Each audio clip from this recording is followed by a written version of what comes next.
Lucas, vamos a leer capítulo 2, versículos 6 y 7. Vamos a entrar de lleno en el tema. Lucas 2, 6 y 7 dice la palabra de Dios. Y aconteció que estando ellos ahí, se cumplieron los días de su alumbramiento. Y dio a luz, está hablando de María, a su hijo primogénito, y lo envolvió en pañales y lo acostó en un pesebre. Está hablando de nuestro Señor Jesucristo. Dice, lo acostó en un pesebre porque no había lugar para ellos en el mesón. Dios, hermanos, antes de crear todas las cosas, como lo vemos en el capítulo 1 del Génesis, ya sabía que el hombre se iba a rebelar, ya sabía que iban a comer del fruto prohibido, que iban a desobedecer, y tenía listo un plan para redimirnos, un plan para restaurar todas las cosas al modelo original, a como Él lo había planeado.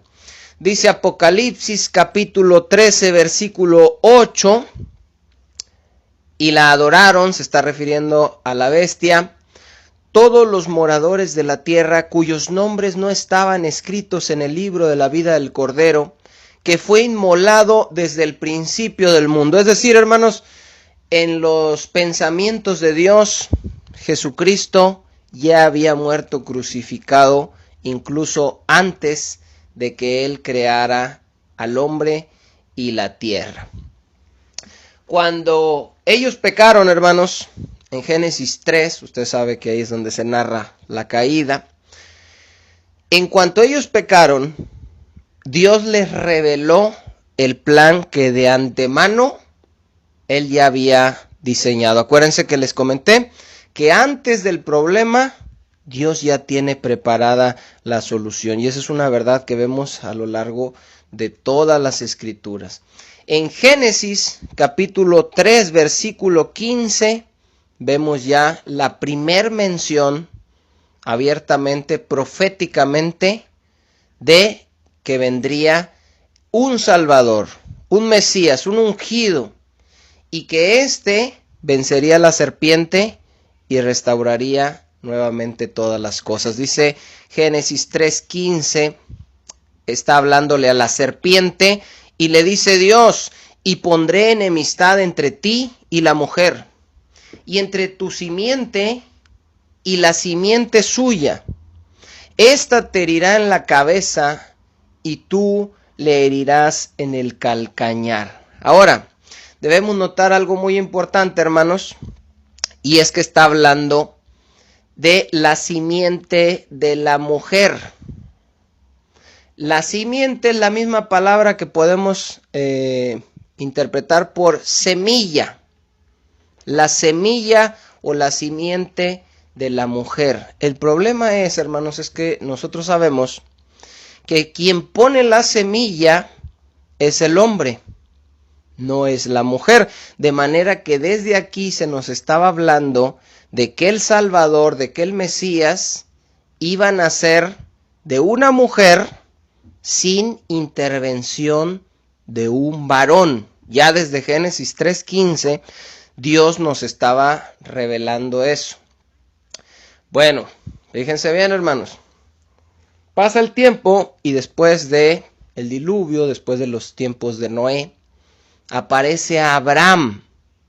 Y Abraham, igual que a Noé, igual que a Adán y a Eva, se les hace el anuncio de que va a venir esa simiente, esa semilla, ese Salvador. Fíjese bien lo que dice en Génesis capítulo 22, versículo 18. En este pasaje estamos después de que Abraham estuvo dispuesto a sacrificar a su único hijo, que era símbolo del sacrificio de nuestro Señor Jesucristo. Cuando Abraham estuvo dispuesto a hacer eso, Dios le dice estas palabras, versículo 18, fíjese bien, en tu simiente. Acuérdese que la profecía ahorita que vimos de Génesis dice, tu simiente y la simiente de la mujer. Aquí vuelve a repetirse y le dice a Abraham, en tu simiente serán benditas todas las naciones de la tierra, por cuanto obedeciste a mi voz. Fíjese bien, en tu simiente, en tu semilla. Como esta palabra de semilla o de simiente se puede interpretar como que es la descendencia de Abraham, entonces el pueblo de Israel pensaron que la bendición anunciada para las naciones vendría a través de los descendientes de Abraham, es decir, de los israelitas. Y muchas veces los cristianos se sienten así también, que la bendición va a venir al mundo por medio de nosotros, pero la bendición es por medio de Cristo, el cual mora en nosotros. Pablo explica qué querrían decir estas profecías cuando Dios mencionaba la simiente, para corregir la idea de los judíos de que ellos eran la simiente y por eso se jactaban y decían, nosotros somos hijos de Abraham. Gálatas capítulo 3, versículo 16, fíjese bien, hermanos, lo que dice Pablo. Ahora bien, explica Pablo, a Abraham fueron hechas las promesas y a su simiente. No dice a sus simientes, a las simientes, perdón, como si hablase de muchos, sino como de uno, y a tu simiente, la cual es Cristo. ¿Por qué dice la cual en lugar de el cual? Porque está hablando de la semilla o de la simiente, la cual es Cristo. Es decir, cada vez que Génesis 3:15 dijo en la simiente de la mujer, estaba diciendo Dios Jesús. Cuando le dijo a Abraham, en tu simiente serán benditas todas las naciones, estaba hablándole de Jesús. Cuando se lo mencionaba a Isaac, cuando se lo mencionaba a Jacob, era la misma intención que tenía Dios. Hablando de Jacob, dice Génesis 28:14, fíjese bien, hermano. Será tu descendencia como el polvo de la tierra, y te extenderás al occidente, al oriente, al norte y al sur, y todas las familias de la tierra serán benditas en ti y en tu simiente. Todas estas menciones están hablando de Jesús.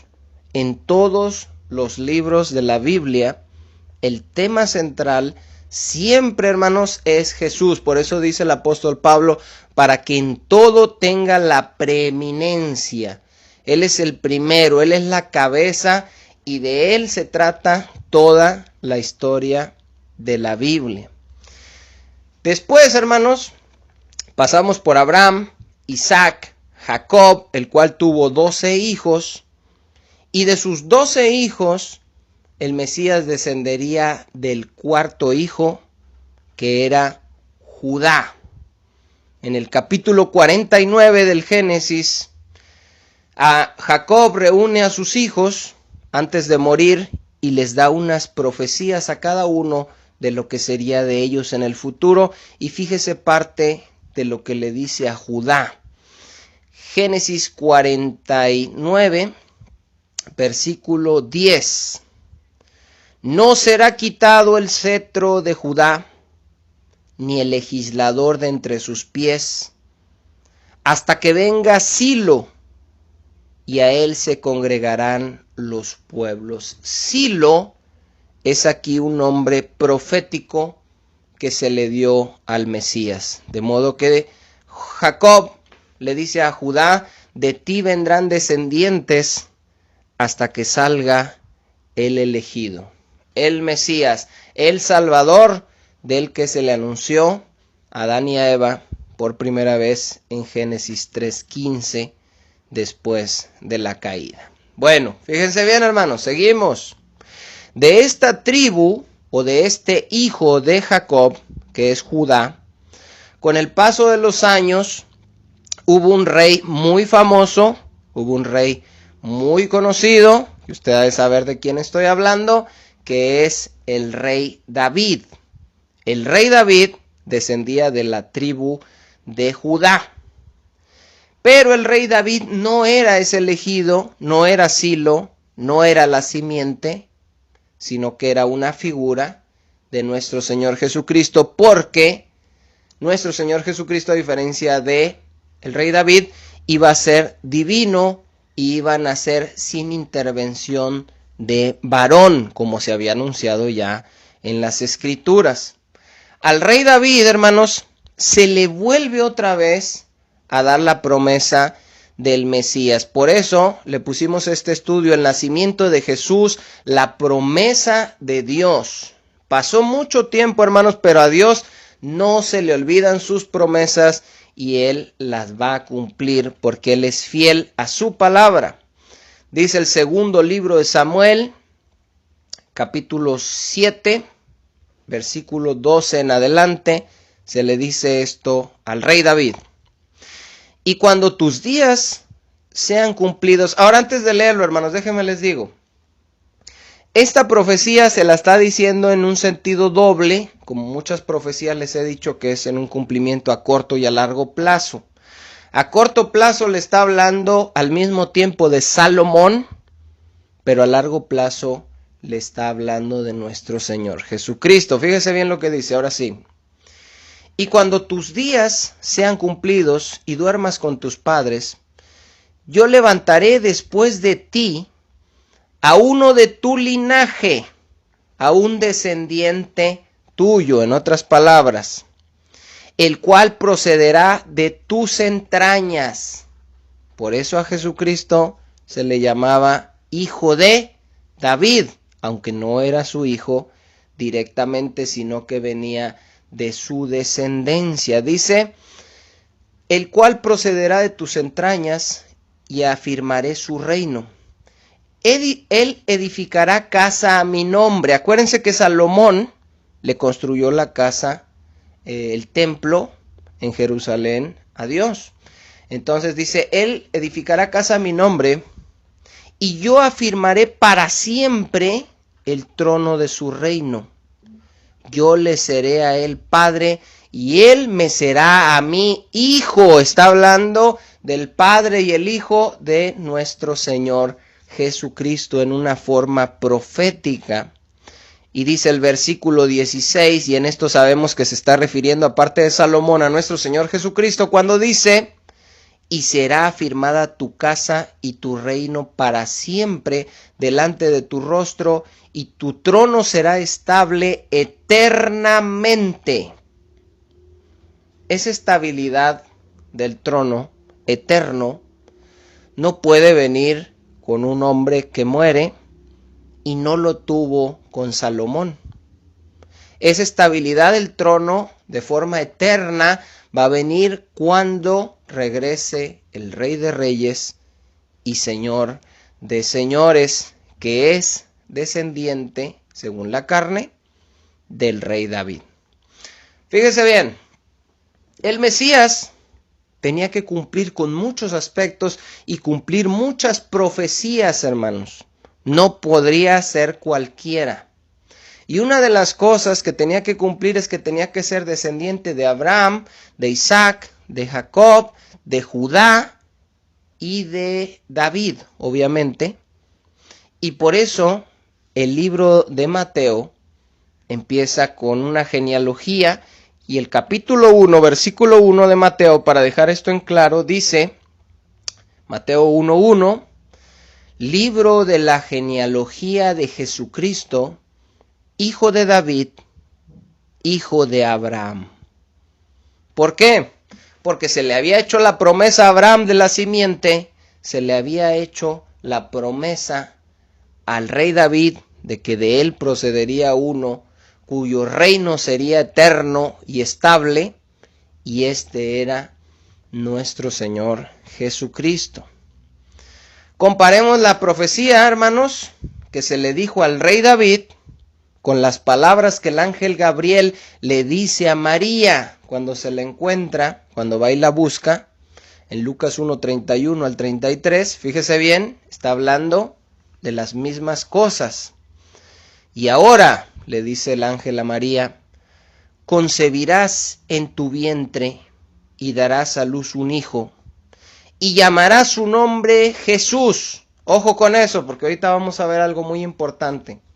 Concebirás en tu vientre, siendo que no conocía varón, siendo que era virgen, y darás a luz un hijo, y le pondrás por nombre Jesús. Este será grande, y será llamado Hijo del Altísimo, y el Señor Dios le dará el trono de David su padre, y reinará sobre la casa de Jacob para siempre, y su reino no tendrá fin. Es decir, aquel de quien Dios había hablado desde Génesis 3 a la primer pareja de humanos, después de miles de años, se le avisa a María y se le dice: el Mesías, el que fue anunciado, el que es esperado, al que se le dijo a Abraham que era su simiente, en el cual serían benditas todas las naciones, aquel descendiente del rey David, en el cual el reino estaría estable eternamente, va a ser tu hijo. Por eso cuando llega el ángel, le dice a María: salve, muy favorecida, llena eres de gracia, el Señor es contigo. Imagínense ese privilegio, hermanos, que todas las mujeres hebreas anhelaban y por lo cual todas querían tener un hijo varón para ser las madres de ese Salvador prometido desde hace miles de años a sus antepasados. Ahora, en Génesis 3 ya dijimos, hermanos, se dijo que el que vencería a la serpiente sería la simiente de la mujer, la semilla de la mujer. Y dijimos que nos dejaba entrever que entonces el Mesías nacería de una mujer, pero sin intervención de un varón. Bueno, en el siguiente pasaje, hermanos, profético, en Isaías capítulo 7, versículo 14, se nos dice de una forma más clara que el Mesías nacería de una virgen, y por esto el Evangelio de Lucas y el Evangelio de Mateo nos hablan de que María era virgen cuando concibió en su vientre a nuestro Señor Jesucristo, porque era el cumplimiento de esta profecía. Isaías 7:14 dice: por tanto, el Señor mismo os dará señal. He aquí que la Virgen concebirá y dará a luz a un hijo y llamará su nombre Emmanuel. Apúntale, hermanos, esa profecía está en Isaías 7:14 y este pasaje nos va a ser muy útil también para poder compartirle la palabra sin contiendas a los testigos de Jehová, que dicen que nuestro Señor Jesucristo es Hijo de Dios, como ellos se llaman hijos de Dios, pero que Jesucristo no es Dios. Hay una diferencia entre ser hijo de Dios y ser Dios. Y nuestro Señor Jesucristo era Hijo de Dios y era Dios porque Él era igual, hermanos, a Dios. Ahora, ¿por qué nos va a servir este pasaje? Bueno, primero fíjense lo sorprendente de la profecía cuando dice: he aquí que la Virgen concebirá y dará a luz un hijo. Una virgen, una mujer sola, sin intervención de ningún varón, sin necesidad de inseminación artificial ni nada por el estilo, sola iba a concebir, y hasta el Nuevo Testamento supimos que fue por obra del Espíritu Santo. Pero fíjese, dice: y llamará su nombre Emmanuel. Acuérdense que hace ratito les dije, hermanos, cuando el ángel le habla a María, en Lucas 1:31, en adelante, le dijo: y llamará su nombre Jesús. Y la profecía, hermanos, de Isaías 7:14, con la cual yo digo que se estaba anunciando el nacimiento de Jesucristo por medio de la Virgen María, dice, y llamará su nombre Emanuel. Ah, caray. Una contradicción. ¿O Jesús no es entonces el Mesías? No, hermanos. Vamos a ver ahora el Evangelio de Mateo, en el capítulo 1, el versículo 18 en adelante, donde vamos a notar que primero Mateo menciona que el ángel le dijo que le pondrían por nombre Jesús, y el significado de Jesús, que ahorita lo vamos a decir. Y después dice que estas cosas pasaron para que se cumpliera lo escrito, y menciona la profecía de Isaías 7:14, donde dice, aquí la Virgen concebirá y dará a luz un hijo, y llamará su nombre Emanuel. Primero vimos la profecía en Isaías, y luego vimos que dice, le vas a llamar Jesús en Lucas. Pero aquí en Mateo dicen las dos cosas seguidas, y sin embargo no se están contradiciendo. Vamos a ver por qué. Dice el versículo 18, Mateo 1. El nacimiento de Jesucristo fue así. Estando desposada María su madre con José, antes que se juntasen, ¿por qué hace esta especificación Mateo?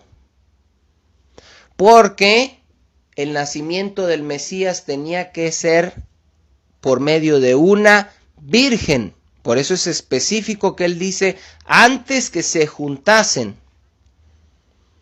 Se halló que había concebido del Espíritu Santo. Esto lo vimos en Lucas capítulo 1, cuando Gabriel va y visita a María. Dice, entonces su marido, José su marido, como era justo y no quería infamarla, quiso dejarla secretamente. ¿Por qué? Porque con aquella que él estaba comprometido, resultó que estaba embarazada. Y él sabía que él no había tenido nada que ver con ella, y obviamente él pensaba que María lo había engañado. Cuando él supuesto, en lugar de decirle adúltera y acusarla para que entre todo el pueblo la apedrearan, él quiso dejarla secretamente. Dice, y pensando él en esto, he aquí un ángel del Señor le apareció en sueños y le dijo, José, hijo de David. ¿Se fijan todos los detalles? Primero dice Mateo, antes que se juntasen. ¿Por qué? Porque era de una virgen que vendría el Mesías. Y aquí dice que le habla el ángel en los sueños a José y le dice, José, hijo de David, porque el Mesías, aparte de venir de una virgen, como estaba escrito, sería descendiente del rey David. Todas las palabras que están puestas en la Biblia, hermanos, encajan y ensamblan perfectamente sin sobrar, ni faltar, ni contradecirse, como vamos a ver ahorita con Jesús y Emanuel. No temas recibir a María tu mujer, porque lo que en ella es engendrado del Espíritu Santo es, y dará a luz un hijo, y llamará su nombre Jesús. Otra vez, el ángel le dijo en Lucas 1 a María, ponle Jesús. Y cuando José pensaba dejarla, tuvo un sueño donde el ángel le dijo que ella estaba embarazada por obra del Espíritu Santo y que le pondrían por nombre Jesús. Ahora sí, fíjese bien. Su nombre Jesús, porque él salvará a su pueblo de sus pecados. ¿Por qué hace esta aclaración después de que dice, y llamará su nombre Jesús? Porque él salvará a su pueblo de sus pecados. ¿Por qué hace esa aclaración? Por el significado que tiene el nombre Jesús. Apúntelo. Jesús, hermano, significa Dios salva. Por eso dice, y pondrás por nombre Dios salva, porque él salvará a su pueblo de sus pecados. Ese era la razón por la cual Jesús vino a este mundo. Para salvarnos de nuestros pecados, no para darnos buenos negocios, no para darnos mucho dinero, no para darnos fama y ayudar a cumplir nuestros sueños. Él vino para salvarnos de nuestros pecados. Dice el 22, todo esto aconteció para que se cumpliese lo dicho por el profeta. Dice, cuando dijo, he aquí una virgen concebirá y dará a luz un hijo y llamará su nombre Emmanuel, que traducido es, dice Mateo, Dios con nosotros. Ojo, ya vimos que Jesús es Dios salva y Emmanuel es Dios con nosotros. Ahora, ¿por qué el ángel le dice, ponle por nombre Jesús porque él va a salvar a su pueblo de sus pecados? Y luego dice Mateo, y esto ocurrió para que se cumpliese, no para que se contradijese, lo dicho por el Señor por medio del profeta que dijo, he aquí una virgen concebirá y dará luz a un hijo y llamará su nombre Emmanuel, que traducido es Dios con nosotros. Bueno, el nombre, hermanos, Jesús, habla de lo que Él iba a venir a hacer, de su misión, salvarnos de nuestros pecados. Jesús. Y en la profecía de Isaías 7:14 dice, y llamará su nombre Emmanuel. Y luego Mateo nos añade la interpretación de ese nombre, el significado que es Dios con nosotros. Es que Dios, hermanos, estaba revelando por medio de las Escrituras que Él nacería de una mujer virgen, sin intervención de varón, que sería una simiente, una semilla en el cual serían benditas todas las naciones de la tierra, que sería un descendiente de la tribu de Judá, descendiente del rey David, en el cual el trono iba a ser estable eternamente, porque él iba a ser un rey eterno. Y al mismo tiempo se nos revela que este Mesías iba a ser Dios con nosotros. Se fija todo lo que estaba codificado en la Biblia antes de que naciera Jesús, que él iba a ser Dios, es decir, el nombre de Emmanuel era una descripción de él, no era el nombre que iba a tener, sino quién iba a ser él. Él iba a ser Dios con nosotros. Ahora, ¿cómo sabemos que yo no estoy inventando esto? Porque usted puede decir, pues a lo mejor eso se lo sacó de la manga y ni es cierto. Hay otro pasaje en el mismo libro de Isaías, vimos 7:14, pero en el capítulo 9, versículo 6, se nos vuelve a dar otra profecía del nacimiento del Mesías y se nos vuelve a decir, llamarás su nombre, y se nos dan otra vez descripciones de quién iba a ser él. Fíjese bien, Isaías 9:6, porque un niño nos es nacido, hijo nos es dado y el principado sobre su hombro. El principado es la autoridad, el poder. Él iba a ser el rey de reyes. Y se llamará su nombre. ¿Se acuerda cuando dijo y llamará su nombre Emmanuel? Bueno, aquí dice y se llamará su nombre. Son descripciones de quién iba a ser él. Admirable, consejero, Dios fuerte, Padre eterno y príncipe de paz. Todas estas son descripciones de nuestro Señor Jesucristo, entre las cuales está incluido Dios fuerte. Jesucristo, el Mesías, el Salvador, el ungido, la simiente, la promesa de Dios, iba a ser Dios mismo.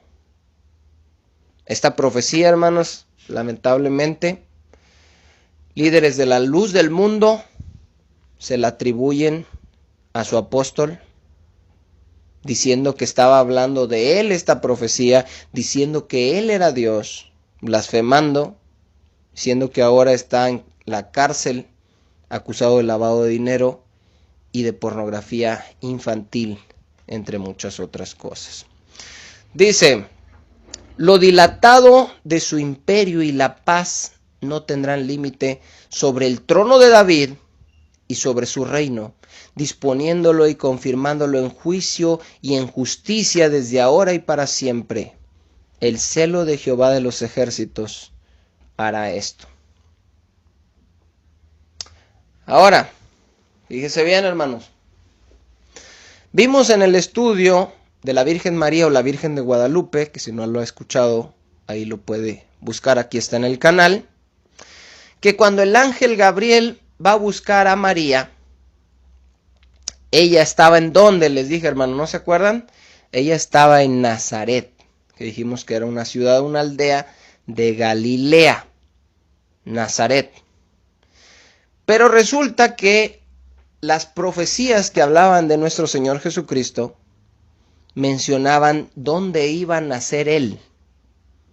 Y Él no iba a nacer en Nazaret. Vamos a ver Miqueas, capítulo 5, versículo 2. Miqueas 5:2 nos habla del lugar de nacimiento del Mesías.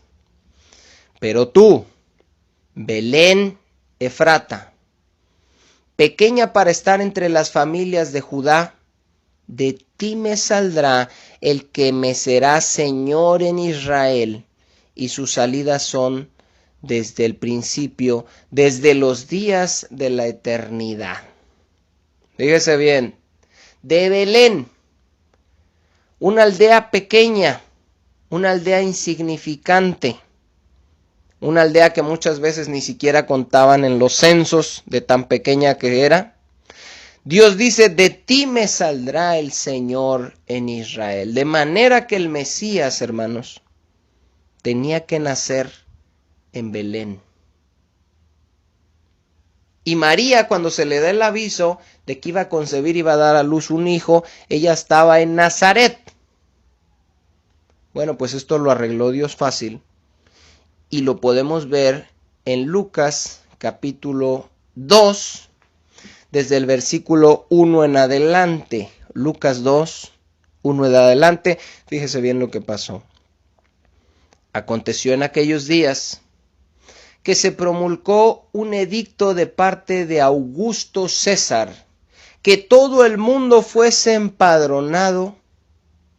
Este primer censo se hizo siendo Cirenio gobernador de Siria, e iban todos para ser empadronados, cada uno a su ciudad.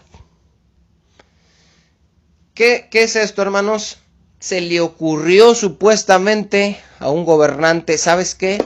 Vamos a cobrar impuestos, pero necesitamos saber y tener un censo de todas las personas de sus lugares de origen, entonces voy a dar el decreto para que todos regresen a sus pueblos de origen.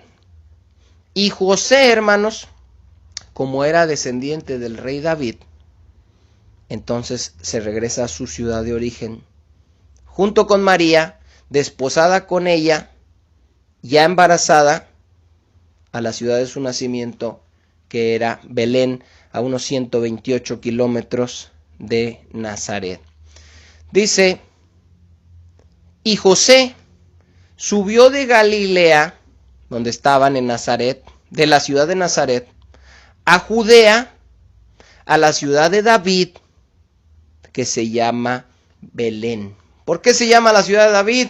Porque ahí nació el rey David. Y en este mismo lugar, hermanos, era José, pero él estaba en Nazaret, en Galilea, y antes de que naciera Jesucristo, un gobernante romano se le ocurre hacer un censo y que todos vuelvan a sus ciudades de origen, y José le dice a María, pues necesito ir a Belén, vamos, se la lleva, y dice, por cuanto era de la casa y familia de David, lo vuelve a hacer vuelve a hacer una aclaración Lucas, porque es muy importante eso, para ser empadronado con María su mujer, desposada con él, la cual estaba encinta. Y aconteció que estando ellos ahí, se cumplieron los días de su alumbramiento. ¿Se fija, hermanos? La exactitud, el poder de Dios para hacer que todas las cosas que Él había anunciado, que Él había prometido, se cumplieran al tiempo determinado y establecido por Él, al pie de la letra, sin faltar ni sobrar nada, hermanos. Y al estar ellos ahí, se cumplieron los días de su alumbramiento. Y por tanto Jesucristo nació en Belén, como estaba escrito. Dice el verso 7, que fue con lo que empezamos. Y dio a luz a su hijo primogénito, y lo envolvió en pañales, y lo acostó en un pesebre, porque no había lugar para ellos en el mesón. Fíjese bien, hermano. Después de tanto tiempo, después de habérselo prometido a Abraham, primero a Adán y a Eva, a Abraham, a Isaac, a Jacob, a Judá y a todos, al rey David, y que todas las mujeres sabían y conocían la profecía, cuando se cumplió, estaba María con el niño solos, aparte, porque no había lugar para ellos en el mesón. El ungido, el Rey de Reyes, el Mesías, la simiente que derrotaría a la serpiente había nacido, y aparentemente aquí a nadie le importó, y no había lugar para ellos en el mesón. ¿Por qué, hermanos? Porque desde su nacimiento Él tenía que cumplir la profecía que hablaba de Él y que decía que Él sería menospreciado, que Él sería desechado. Y esas profecías no solo aplican para el momento de la crucifixión, sino que aplicaron para Él desde su nacimiento. Desde que Él nació, sería despreciado y desechado entre los hombres, y ahí lo vemos con María acostándolo en ese pesebre, porque no había lugar para ellos en el mesón.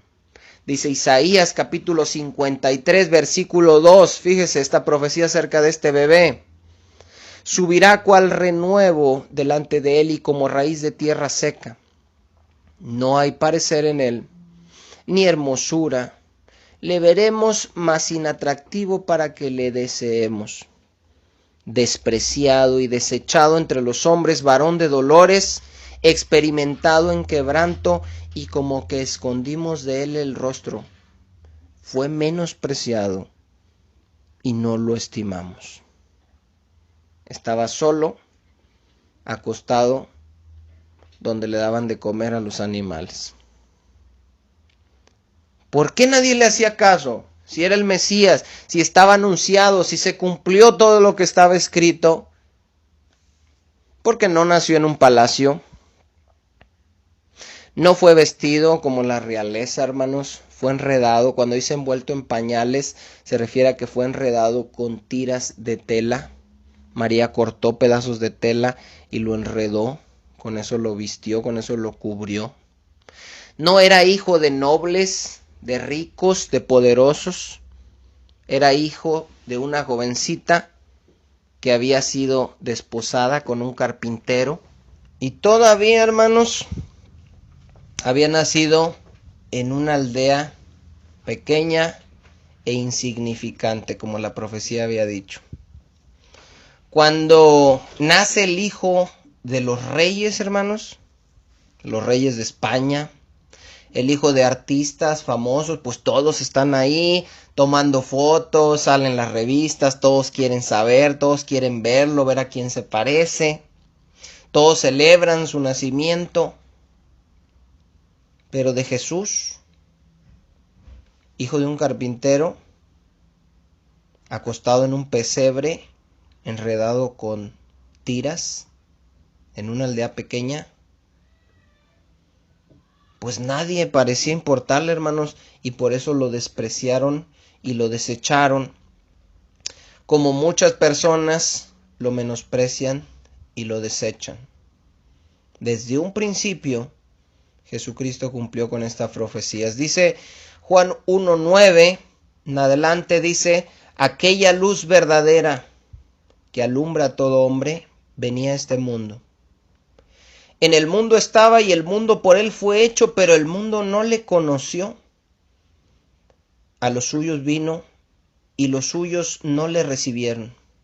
Mas a todos los que le recibieron, a los que creen en su nombre, les dio potestad de ser hijos de Dios, los cuales no son engendrados de carne, ni de voluntad de sangre, de carne, perdón, ni de voluntad de varón, sino de Dios. Y aquel Verbo fue hecho carne, y habitó entre nosotros, y vimos su gloria, gloria como del unigénito del Padre, lleno de gracia y de verdad. En la mayoría de los hogares, hermanos, en los no cristianos estoy hablando, y espero que sea únicamente en los no cristianos, no hay espacio tampoco para Jesús, hermanos. Hay lugar para la comida, para la bebida, hay lugar para Santa Claus, para los regalos, para el pino, para las luces, para los adornos, pero no se encontró lugar para Jesús. Es una realidad que muchas personas celebran, pero Jesús es lo que menos les importa y su nacimiento. Incluso pueden ser ateos y están contentos celebrando la Navidad, pero no tienen ningún significado para ellos porque ni siquiera creen en Dios. Dice Lucas, hermanos, capítulo 2, lo que pasó después.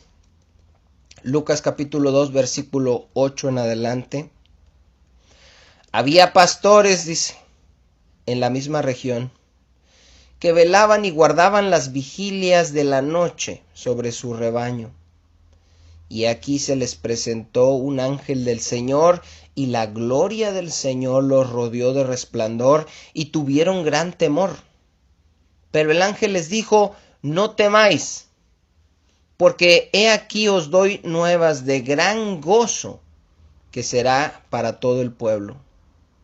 Que os ha nacido hoy en la ciudad de David, es decir, en Belén, hermanos, un Salvador que es Cristo el Señor. Cristo es ungido o Mesías, el elegido. Dice, esto os servirá de señal, hallaréis al niño envuelto en pañales, acostado en un pesebre. Y repentinamente apareció con el ángel una multitud de las huestes celestiales que alababan a Dios y decían. Ahora, ¿por qué aparecen estos ángeles? ¿Por qué están contentos? ¿Por qué el ángel dice que es de gran gozo? Porque se había cumplido la promesa de Dios de ese niño nacido de una mujer de forma milagrosa, concebido por obra del Espíritu Santo, cumpliendo todas las profecías, cumpliendo con ser el descendiente del rey David, de la tribu de Judá, habiendo nacido en Belén, y todas las promesas que Dios había hecho, había nacido en el cual serían benditas todas las familias de la tierra. Por eso dice el versículo 13, y repentinamente apareció con el ángel una multitud de las huestes celestiales que alababan a Dios y decían, gloria a Dios en las alturas y en la tierra paz, buena voluntad para con los hombres. ¿Por qué? Gloria a Dios en las alturas y en la tierra paz, buena voluntad para con los hombres. Porque Dios tenía buena voluntad para con los hombres y sigue teniendo buena voluntad para con los hombres y quiere hacer la paz. La paz por medio de la sangre de nuestro Señor Jesucristo. Porque si no es por Él, dice la palabra de Dios que somos enemigos de Dios y permanecemos en nuestros pecados, pero si creemos en Él, que Él murió para salvarnos y que murió en nuestro lugar para perdonar nuestros pecados, entonces nosotros pasamos de ser enemigos de Dios e hijos del diablo a ser hijos de Dios, trasladados del reino de las tinieblas a su luz admirable por la fe, para no terminar en el infierno, sino para terminar delante de su presencia con un cuerpo nuevo, en una tierra nueva y con un cielo nuevo, restaurando todas las cosas a como Dios las había planeado originalmente.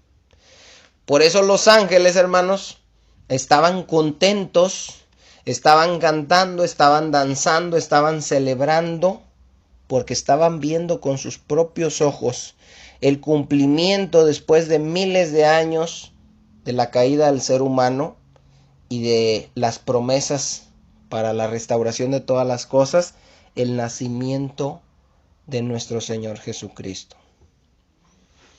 Dice el versículo 15, sucedió que cuando los ángeles se fueron de ellos al cielo, los pastores se dijeron unos a otros, pasemos pues hasta Belén y veamos esto que ha sucedido y que el Señor nos ha manifestado. Vinieron pues apresuradamente y hallaron a María y a José y al niño acostado en el pesebre.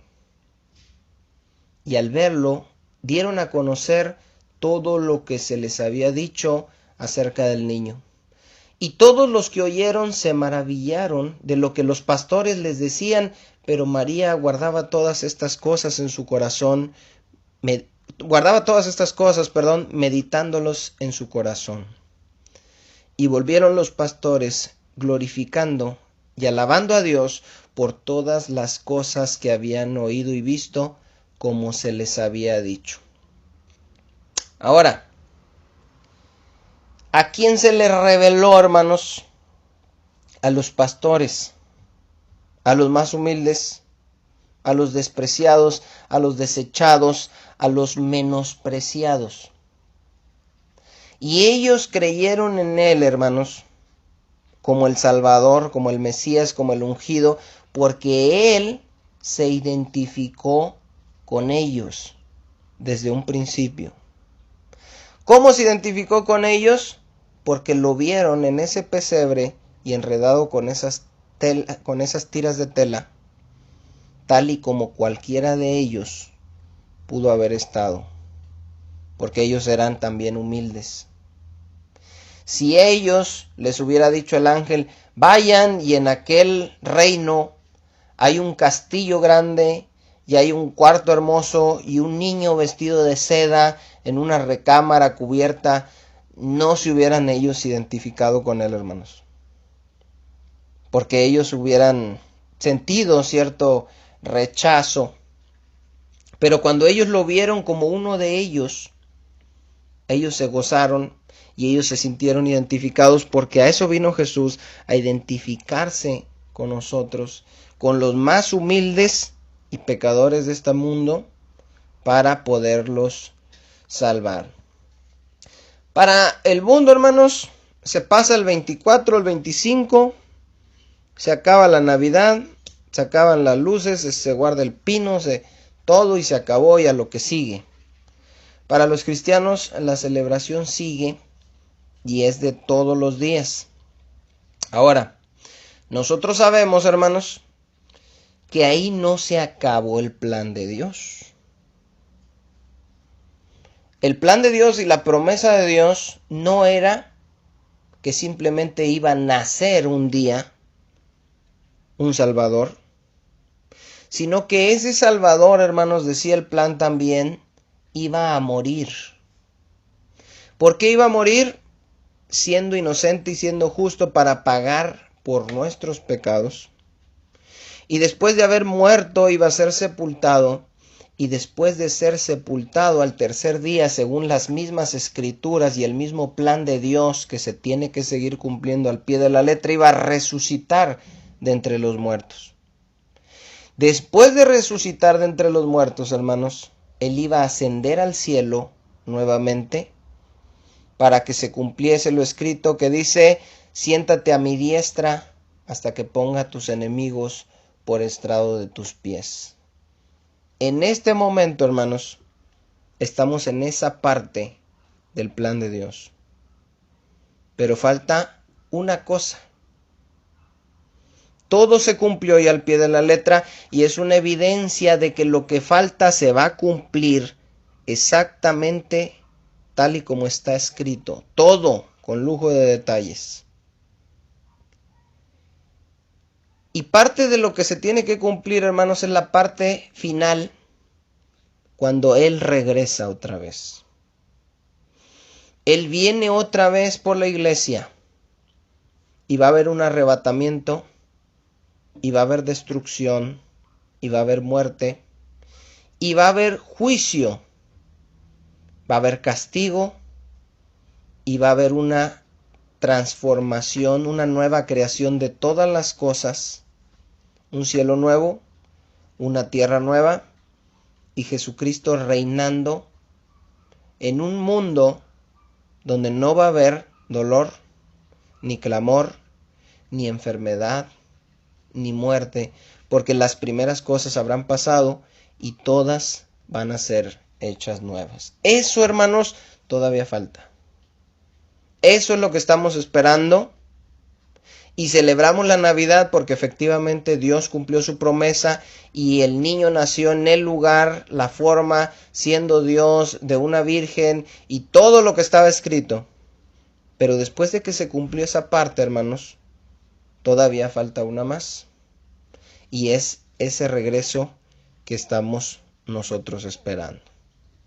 Y en eso estamos todos los días celebrando no solo su nacimiento, sino también recordando su muerte, celebrando su resurrección y esperando su regreso, hermanos. Este estudio es más que nada para que veamos cómo la historia no comenzó en el Nuevo Testamento. Por eso yo no entiendo las personas que se digan creyentes y que solo tengan el Nuevo Testamento, porque la historia no empezó con el nacimiento de Jesús, sino que la historia llegó ahí a un punto medio donde se cumplieron todas las promesas, símbolos y profecías que estaban escritas en el Antiguo Testamento acerca de quién iba a ser Él y de cuál iba a ser su misión aquí en la tierra. Viendo eso, hermanos, lo que quiero, como siempre, es que seamos edificados y que tengamos confianza en Dios, sabiendo cómo Él es fiel a su palabra y Él va a cumplir lo que Él ha prometido. Y eso que estamos esperando no es que Él cumpla, que te dé un trabajo, que te dé un carro, que te dé una casa, sino que Él va a cumplir que Jesucristo va a venir otra vez. Y que no importa lo que hayamos pasado en esta vida, no se compara las aflicciones del tiempo presente con la gloria venidera que en nosotros ha de manifestarse. Para que aumente en nosotros esa esperanza, esa confianza, está hecho este estudio, viendo y celebrando, no un día, sino todos los días, el nacimiento de nuestro Señor Jesucristo, que fue el cumplimiento de la promesa de Dios en las Escrituras. Que Dios les bendiga a todos, hermanos. Feliz año nuevo para todos. Y nos vemos, primero Dios, en el próximo estudio.